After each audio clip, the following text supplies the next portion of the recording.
Muy buenos días a todos y a todas y muy especialmente muchas gracias a los ponentes y las ponentes de este workshop que habéis llegado hasta Girona, algunos y algunas desde relativamente cerca y otros desde bastante lejos.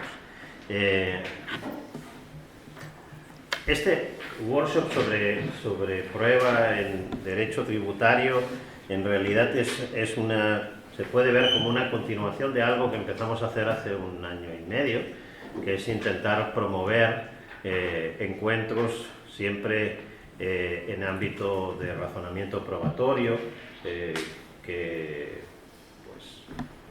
es algo que es una de las líneas de investigación que identifican este grupo y en ese ámbito pues explorar problemas distintos en ámbitos en los cuales no ha sido tan común y sobre todo no ha sido tan común nuestra propia relación con esos ámbitos.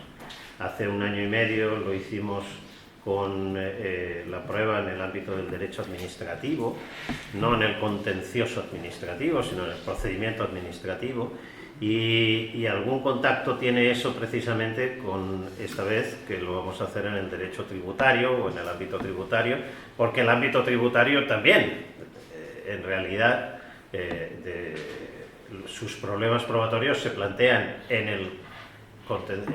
el administrativo, ¿no?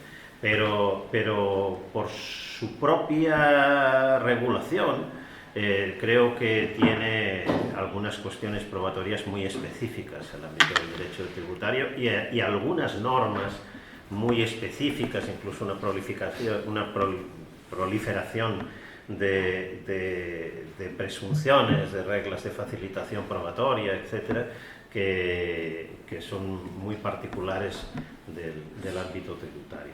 La gente que nos hemos dedicado a los temas probatorios acostumbramos a hacer las cosas, a siempre irnos a lo fácil, que es o hablar de la teoría general o si hay que dar ejemplos, darlos del derecho penal. Y hay que empezar a dejar de hacer las cosas tan fáciles y irse también a abrir campos también en otras áreas menos exploradas por nosotros.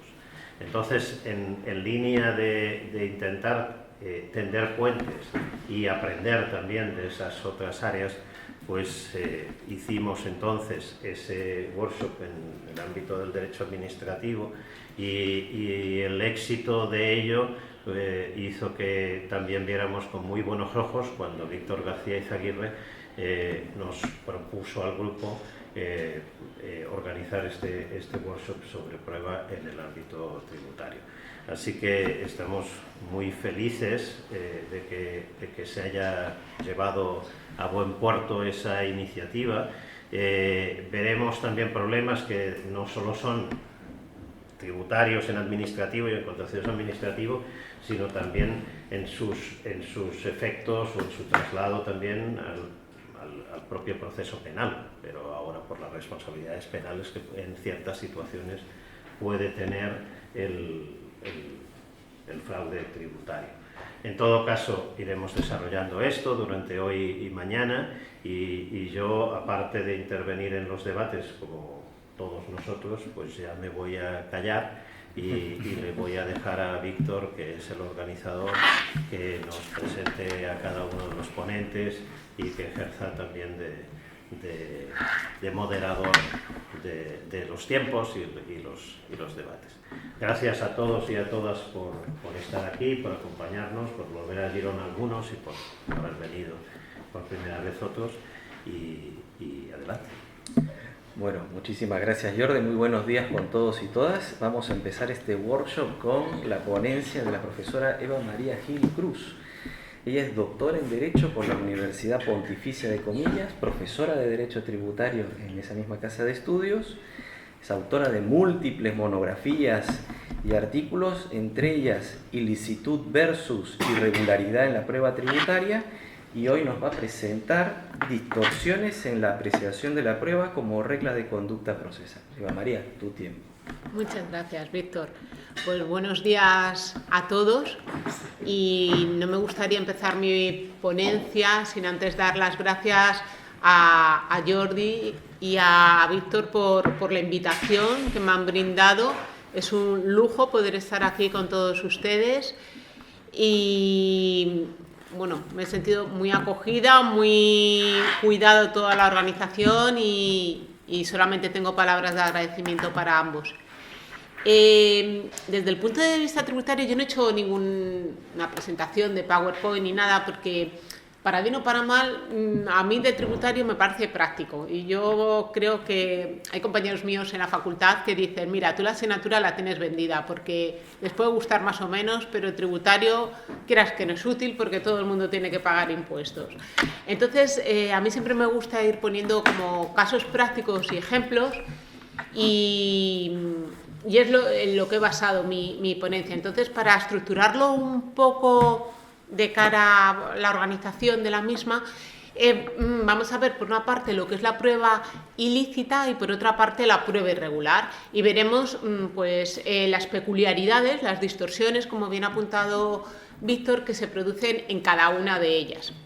Como también ha dicho Jordi en la presentación, el problema de la prueba, o el principal problema que yo me encontré cuando escribí la monografía, mi monografía tiene su base en una sentencia del Tribunal Supremo que ahora comentaré, es que en penal hay mucha doctrina y mucha jurisprudencia, en cambio en tributario no.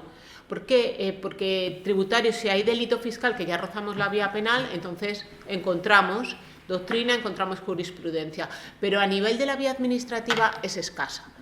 Entonces ha habido que hacer como un solapamiento de la vía penal a la vía tributaria. Lo primero es diferenciar la prueba ilícita de la prueba irregular. La prueba ilícita es cuando se vulnera, se viola un derecho fundamental. Y entonces el artículo 11 de la Ley Orgánica del Poder Judicial te dice que la misma es inválida, que no se puede tener en cuenta. En cambio, la prueba irregular es cuando se vulnera a nivel formal o material una norma jurídica, pero de una norma ordinaria.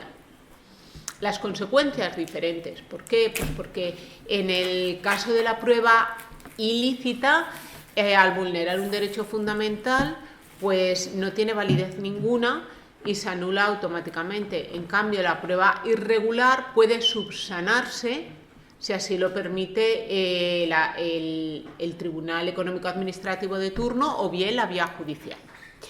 Dentro de la prueba ilícita, yo voy a tratar 4 puntos, que es los hallazgos casuales, el derecho a la intimidad, la no autoinculpación y la prueba digital.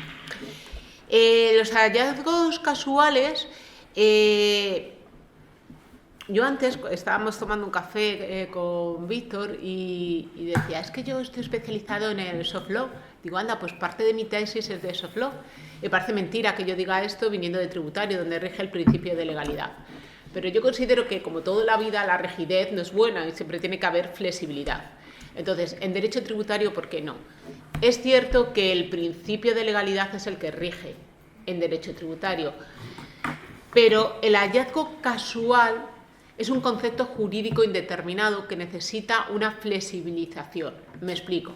El hallazgo casual viene a raíz de esa sentencia que les comentaba yo antes, se abre un procedimiento de inspección tributaria, van a una sociedad mercantil los inspectores, piden la autorización judicial para poder entrar en el domicilio social, y no solamente cogen pruebas del sujeto pasivo que estaban inspeccionando, sino que aparecen pruebas de un tercero. Ese tercero es un hallazgo casual en el cual se le impuso también una sanción porque se vio que tenía una contabilidad B, una contabilidad en negro. ¿Qué ocurre? Que esos inspectores de Hacienda no tenían autorización judicial para investigar a ese tercero. Y ese es el problema, lo que se llama las pruebas derivadas, la obtención de información no directamente, sino por medio de operaciones pasivas de terceros. ¿Hasta qué punto se está violando la intimidad y la inviolabilidad del domicilio teniendo esos hallazgos, esas pruebas que no se buscaban y que aparecieron de manera fortuita?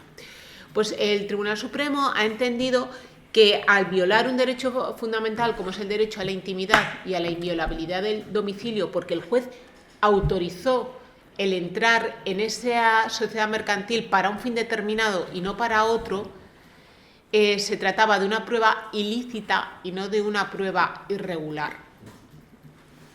Junto con el hallazgo casual y en íntima conexión está el derecho a la intimidad. Derecho a la intimidad, ¿cuándo es prueba irregular y cuándo es prueba ilícita? Pues depende de tres factores fundamentales, que son, por una parte, que los datos que se obtengan tengan trascendencia tributaria. ¿Y cómo sabemos que tengan trascendencia tributaria? Por dos vectores. El primero es el principio de calidad y el principio de proporcionalidad. Tiene trascendencia tributaria cuando a raíz de ello se puede obtener información para liquidar la obligación fiscal. Y esa información que se obtiene tiene que ser proporcional con el fin que se pretende obtener. Y por otra parte, con el principio de calidad. No consiste en tener mucha información del sujeto pasivo, sino que la que se proporcione sea de calidad. Junto con la trascendencia tributaria está el secreto y la confidencialidad. ¿Por qué? Pues porque la legislación española, el secreto, que muchas veces se cree que está protegido, el deber de confidencialidad, el derecho al secreto no es un bien que esté jurídicamente protegido. Lo que está protegido es el bien que se intenta proteger, como es la intimidad. Lo que ocurre es que hay veces que el derecho de colaboración con la hacienda pública prima sobre el derecho a la intimidad y por eso se protege el secreto. Pero se protege por la colaboración que existe, en el sentido de que la información que yo, contribuyente, doy a Hacienda no se propague a terceros. Pero no solamente yo, persona física, sino yo también, persona jurídica, porque incluso esa propagación de la información tributaria puede dar lugar a que se descompense el derecho a la competencia, que haya secretos de mercado que lleguen a conocerse. Y por último está la intimidad de las personas jurídicas. La intimidad de las personas jurídicas, al igual que el secreto y la confidencialidad, no está protegido. El Tribunal Constitucional no lo ha reconocido así. ¿Por qué? Porque lo que se protege son otros derechos fundamentales, como la inviolabilidad del domicilio y el honor en la persona jurídica, pero no el derecho a la intimidad, porque el derecho a la intimidad hace referencia a la, valga la redundancia, la intimidad personal y familiar, lo más íntimo del ser humano, y por tanto solamente se puede alegar en la persona física, nunca en la persona jurídica. En la prueba ilícita también encontramos el derecho a no autoinculparse, como les comentaba antes. Pero el derecho a no autoinculparse yo lo he analizado, si me permiten, desde dos puntos de vista. Uno es el típico en tributario, antes estaba unido el principio de inspección y el sancionatorio. Es decir, el inspector que te abría un procedimiento de comprobación e investigación era el mismo que te sancionaba, lo cual, cuando se aprobó la Ley General Tributaria del 2003, saltó la alarma de esto es una aberración. El que te inspecciona no puede sancionarte porque ya está predispuesto a sancionarte. ¿Qué hizo el legislador del 2003? Pues separó ambos procedimientos. Pero lo que ocurre es que esta separación es ficticia. ¿Por qué? Porque el inspector que te está comprobando e investigando pasa toda la documentación al otro órgano, que es el sancionatorio. ¿Pero quién le pasa la documentación? El inspector que te está sancionando. Entonces, cuando te exigen una prueba, parece que tú mismo te estás autoinculpando, porque si te exigen la prueba y no la aportas, te van a sancionar por ello. Y es una manera indirecta de autoinculparte. Si no la aporto, me sancionan. Eso por una parte. Y por otra parte, hay determinados aspectos, por ejemplo, la tasación pericial contradictoria, la comprobación limitada, en la cual el inspector que te está inspeccionando a la vez puede asesorar al juez de la vía administrativa. Juez en el sentido de tribunal económico administrativo, es decir, de funcionario, de agotar la vía administrativa antes de llegar a la vía judicial. ¿Hasta qué punto eso es lógico que a mí me asesore la persona que te ha sancionado? Pues eso decían antes que no era ningún problema en absoluto. hasta que a raíz de un voto particular de una sentencia de hace 2 años se dijo no puede asesorar a un funcionario de Hacienda otro que ha sancionado al contribuyente. Y por último, dentro de la prueba ilícita, están las peculiaridades en la prueba digital. La prueba digital consiste en la aportación documental en un soporte digital. Y aquí hay, por una parte, el problema de la firma y el problema del contenido que sea manipulable. La firma no es una capacidad, sino es una habilidad. Ejemplo de ello, no sé si ustedes se acordarán de las llamadas preferentes que ofertaron los bancos, que al final causó más perjuicios que beneficios, pero como habías firmado consentías eso, consentías porque tenías la habilidad para firmar, pero no quería decir que tuvieras la capacidad para entender lo que se firmaba por mucha formación que tuvieras. Entonces, la firma puede ser reconocida, en la cual tú firmas, o avanzada, en la cual tú firmas no el mensaje, sino el contenido de ese mensaje, que es lo importante. No es que firmes el WhatsApp, el correo electrónico o la prueba digital, sino que lo que firmes es el contenido. Y entonces eso nos da paso a que una vez que firmo el contenido, entramos en el área de los metadatos. ¿Qué son los metadatos? Pues la información enclaustrada, la información que no se puede manipular. Porque no es que yo firme el contenido de la prueba digital, es que ese contenido posteriormente no se pueda manipular y no se pueda alterar. De ahí la importancia de que se nos informe, en base al principio de protección de datos, de si lo que estamos firmando va a ser debidamente protegido en cuanto a su confidencialidad, en cuanto a la criptación del mensaje, en cuanto a la custodia que se va a tener de esa prueba digital. Una vez visto la prueba ilícita, en la prueba irregular es aquella en la que se vulnera la obtención o la práctica de la prueba en sí, pero que no es nula ni va a anular, sino que al no vulnerar un derecho fundamental lo que se hace es que se subsana, se puede llegar a que tenga cierta validez siempre y cuando se corrija los defectos. Entonces, dentro de la prueba irregular, yo me he permitido destacar como lo que ha tenido más controversia.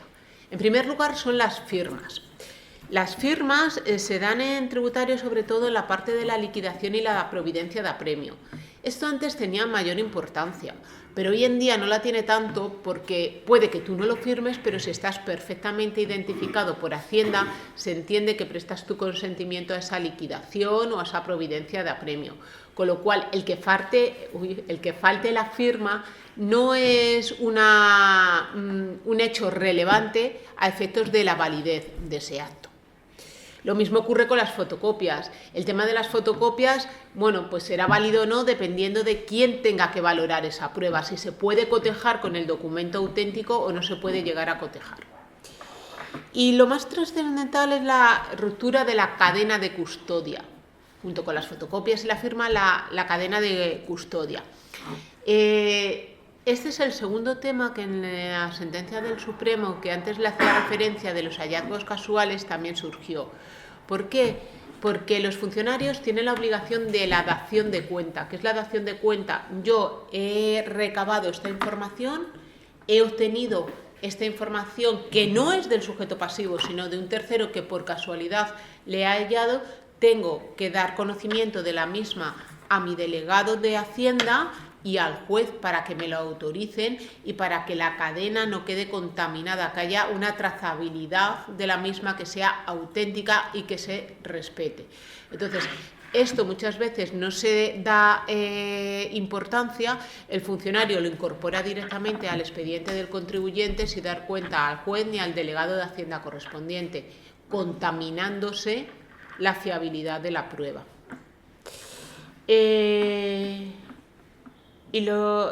Y junto con la cadena de custodia, por último, nos encontramos con las pruebas testificales y las periciales.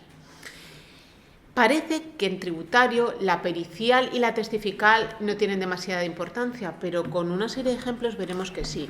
La testifical tiene importancia en el sentido de que de manera aleatoria y cuando no hay otro medio de prueba se ha acudido a ella. Por ejemplo, hay una sentencia en la cual ahora ya se ha eliminado, pero antes estaban las cuentas corriente vivienda, en la cual tú tenías durante 4 años que ahorrar dinero en una cuenta ahorro vivienda y a los 4 años el dinero intocable durante esos 4 años que estaba en esa cuenta lo tenías que destinar a la adquisición de una vivienda. Si no era así, Hacienda esta cuenta corriente permitía una desgravación fiscal, evidentemente. Entonces, si no lo dedicabas en los 4 años a la adquisición de la vivienda, pues tenías que devolver lo que te habías desgravado con intereses de demora. ¿Qué pasaba? Que esto Hacienda levantó mucho la mano y con el tema de la burbuja inmobiliaria y demás, pues muchas cuentas corriente, ahorro, vivienda no se llegaron a efectuar. Y aleatoriamente Hacienda seleccionaba unas cuantas. En este caso que les estoy comentando, seleccionó una y dijo que ese dinero no se había destinado a una vivienda y por tanto tenía que devolverlo con intereses de demora. En cambio, el contribuyente dijo que sí lo había destinado a la adquisición de la vivienda, pero que el contrato a última hora no había llegado a buen puerto, no se había llegado a firmar y que había testigos, como era el vendedor de la vivienda, que así lo podía corroborar. Efectivamente, así sucedió y el contribuyente no tuvo que devolver ese dinero que se había ido desgravando, gracias a la prueba testifical del vendedor que acreditó que finalmente había resultado fallido el contrato de compraventa, pero que la intención era destinar esos ahorros a la adquisición de una vivienda. Lo mismo ocurre con el tema pericial. El tema pericial en tributario tiene mayor trascendencia, sobre todo en la estimación indirecta y en la tasación pericial contradictoria. Me explico. La estimación indirecta consiste en que yo no llevo contabilidad, no llevo facturas, no llevo retenciones, no llevo sueldo y entonces no me pueden liquidar porque no tengo ninguna prueba en la cual se basen. Entonces Hacienda hace una estimación, una aproximación. Esto se da sobre todo en las actividades económicas. ¿Tú no llevas contabilidad? Pues mira, en base a tantos vatios de luz vas a pagar tanta cantidad. En base a tantas mesas, si es un negocio de hostelería, vas a pagar tanto. Si tienes máquinas tragaperras, tanta cantidad. Es una estimación en la cual luego el inspector abre un informe y justifica de alguna manera en qué se ha basado para que ese contribuyente tenga que pagar. Aquí el tema de la motivación es súper importante. Otra sentencia de un famoso cómico en España no llevaba contabilidad, ni llevaba gestor fiscal, ni nada. ¿Qué hizo el inspector a este famoso cómico? Le abrió una inspección y al no llevar contabilidad, no tener pruebas, lo que hizo fue un mecanismo de estimación indirecta, pero en el cual solo tuvo en cuenta los ingresos. Pues lo que cobraba en entrevistas en televisión, lo que cobraba en sus funciones en el teatro, lo que cobraba en giras. Eso se impugnó y el cómico lo ganó porque decía que sí, había tenido en cuenta los ingresos, pero no había tenido en cuenta los gastos que incurría para generar esos ingresos. Y ganó finalmente ante el Tribunal Supremo. Con lo cual, el tema del aspecto testifical es súper importante a efectos de motivación. Que la motivación no tiene que ser exhaustiva, pero tampoco general. Tiene que haber causas suficientes que acrediten por qué se ha llegado a una conclusión y no a otra. Junto con la estimación indirecta, el otro ejemplo es la tasación pericial contradictoria, como antes les decía. La tasación pericial contradictoria consiste en que tú, inspector, dices que este bien tiene un valor, yo, contribuyente, digo que tiene otro valor diferente. Nombramos a un tercero para que dirima cuál es el valor verdadero. Pues este tercero, para que su valoración sea aceptada por Hacienda, tiene que tener la formación adecuada. Si no, la prueba no se considerará válida. ¿Y qué es tener la prueba adecuada? Pues, por ejemplo, un arquitecto vale para valorar un bien inmueble.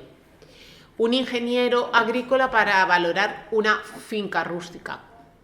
Pero se ha anulado por la Audiencia Nacional cuando un arquitecto o un perito técnico ha ido a valorar una finca rústica, porque se entiende que no tiene la formación básica suficiente como para llevar a cabo esa valoración.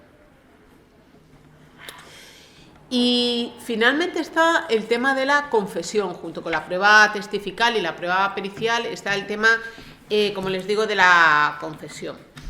La Ley General Tributaria, la confesión a nivel tributario no se reconoce. La del año 63 sí, pero la del 2003 no.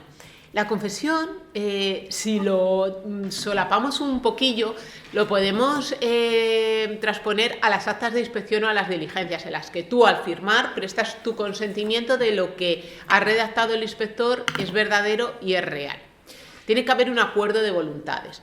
Y aquí entra un poco lo que hablábamos antes, que le hacía referencia a Víctor, de el soft law. ¿Por qué? Porque la Ley General Tributaria está yendo por caminos cada vez mayores del acuerdo de voluntades. No muchas veces es un valor exacto o no. Por ejemplo, la quita y espera con las sociedades mercantiles. Yo llego a un acuerdo contigo, confieso que no he pagado lo que debía y llego a un acuerdo de voluntades para que me hagas una rebaja o que yo te pague con posterioridad. Si me permiten la vulgaridad, más vale pájaro en mano que ciento volando. Mira, te lo pospongo, hago una espera y al menos recaudo parte. O te quito una parte, te rebajo, total de cobrar algo. ¿Y eso en qué se basa? En lo que antes hablábamos del soft law, en el acuerdo de voluntades. Es una confesión por parte del contribuyente de que no ha tributado como debía. Lo asumo, lo reconozco y llego a un acuerdo con el inspector para que me lo rebaje o me aplace el pago. O, por ejemplo, es famoso y conocido la empresa Coca-Cola, que la fórmula pues está blindada en Estados Unidos y demás, cuando tiene que tributar como no residentes en territorio español, bueno, pues se valora los inmuebles, las ventas, etcétera, pero hay una parte que es el inmovilizado, que es la fórmula de Coca-Cola en sí, que no se puede revelar, que nos une con lo que antes hablábamos del secreto. ¿Cómo llegamos inspector y contribuyente, entiéndase la empresa Coca-Cola, a un acuerdo para valorar lo que vale la fórmula de Coca-Cola? Pues tendremos que llegar a una serie de acuerdos estimatorios de valor de mercado para poder tributar en torno a esa fórmula de Coca-Cola, que supone un secreto y que sería distorsionar la competencia si ésta se revelara. Es una especie de confesión de más o menos lo que puede valer esa fórmula de Coca-Cola. Pues una vez visto los medios, el problema es cuándo se tienen que aportar las pruebas en tributario. No sé si me queda mucho, voy bien. Pues el momento es cuando finaliza el periodo de alegaciones según el Reglamento General de Inspección Tributaria. En cambio, la ley dice que es antes de la resolución administrativa.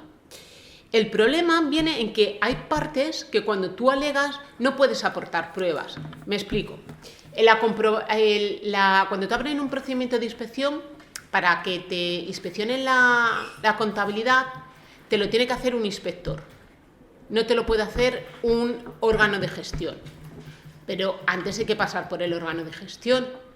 Pero como el órgano de gestión tiene terminantemente prohibido examinar la contabilidad mercantil, yo no la puedo aportar. Yo quiero, pero no puedo, porque usted no tiene facultades para admitirme esa contabilidad hasta que no pase a un órgano de inspección. Con lo cual estoy vulnerando la ley porque lo hago después de las alegaciones, pero no puedo aportarla. ¿Qué dice entonces el Tribunal Económico Administrativo Central y el Tribunal Supremo? Que también es posible aportar aquellos documentos que sean esenciales y que no se hayan podido aportar antes en vía de revisión, una vez que se haya dictado la resolución económico-administrativa. ¿Por qué? Porque si no se entraría en una fase de indefensión en el sujeto pasivo.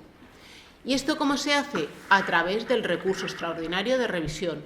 Demuéstrame que ese documento es esencial y demuéstrame que no me lo has podido aportar antes.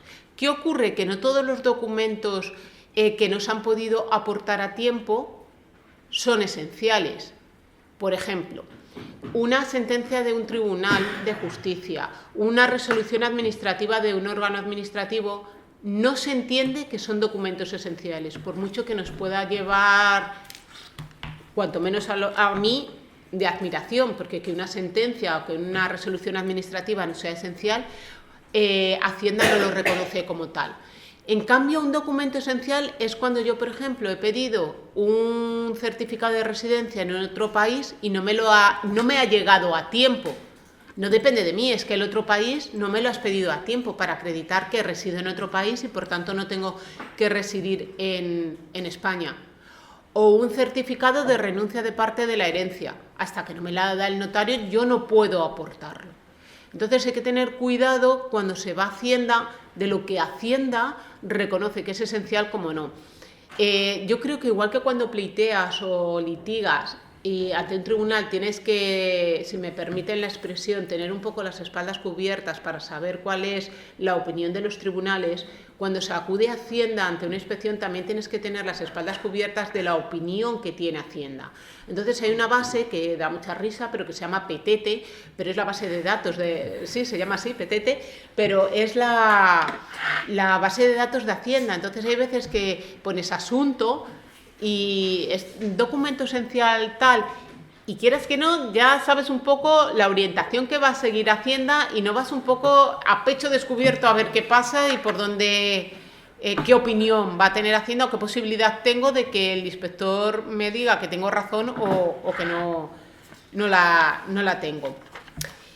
Y por último, sí que me gustaría no finalizar mi exposición sin traer a colación, una vez que hemos visto el momento de aportación de la prueba diabólica, que es un tema de candente actualidad en tributario.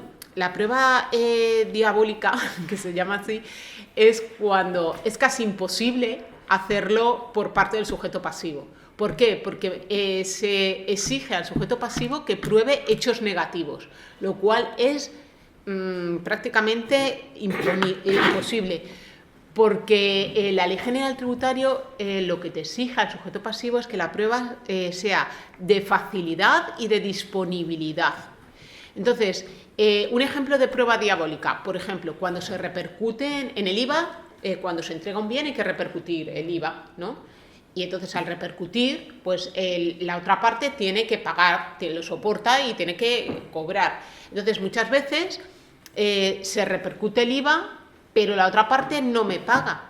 ¿Cómo voy a acreditar yo que no me paga? Eso es un hecho negativo, no se puede acreditar que no me ha pagado. Mire, mi cuenta no ha aumentado, no hay otra manera de probarlo. Entonces, hoy en día Hacienda exige mucha prueba diabólica, mucha prueba que es de hechos negativos que el contribuyente no tiene posibilidades de hacerlo, y Hacienda sí que lo tiene. ¿Qué criterios ha seguido para resolver un poco esta prueba diabólica? Pues si la liquidación de lo que tengo que pagar del impuesto sale de una inspección, será el sujeto pasivo quien tenga la carga de la prueba. Pero si se impugna esa cantidad que tengo que pagar a Hacienda, será de la Hacienda pública correspondiente la que tenga que probar por qué yo no debo esa cantidad y debo otra. Otro ejemplo de prueba diabólica y que tiene gran empuje por violación del artículo 14, todos somos iguales ante la ley, y el artículo 31 de la Constitución, todos somos iguales en aplicación de la ley, es las resoluciones de los tribunales económico-administrativos. En tributario, para acudir a la vía judicial, antes hay que acudir a la vía administrativa. No se puede acudir directamente a la vía judicial. Entonces, en la vía administrativa están los tribunales económico-administrativo regional, que hay uno por cada comunidad autónoma, y luego el central, que es en toda España. ¿Qué ocurre? Que las resoluciones administrativas de los regionales, de los que hay por comunidad autónoma, solo lo conoce Hacienda, no lo conoce el contribuyente, lo que dicen. Si el contribuyente acude a la vía judicial, acude con menos información que Hacienda, que conoce lo que dicen los regionales, pero el propio contribuyente no. Entonces, la prueba diabólica hoy en día está en el linde, y por eso quería terminar mi exposición con ello, entre lo que es prueba ilícita y prueba irregular. ¿Por qué? Porque es una prueba irregular hoy en día porque se puede subsanar. Oiga, no me lo exijan a mí, sino exíjanselo a Hacienda, pero está tocando un derecho fundamental, como les estoy diciendo, como es el principio de igualdad en armas. ¿Qué es el principio de igualdad en armas? Si vamos a pleitear, si vamos a litigar, ambas partes, Hacienda y contribuyentes, tenemos que estar en igualdad de condiciones, con la misma información, para exponer y llegar a una cuantificación real de lo que es la obligación tributaria. Muchas gracias. A ti. Muchas gracias.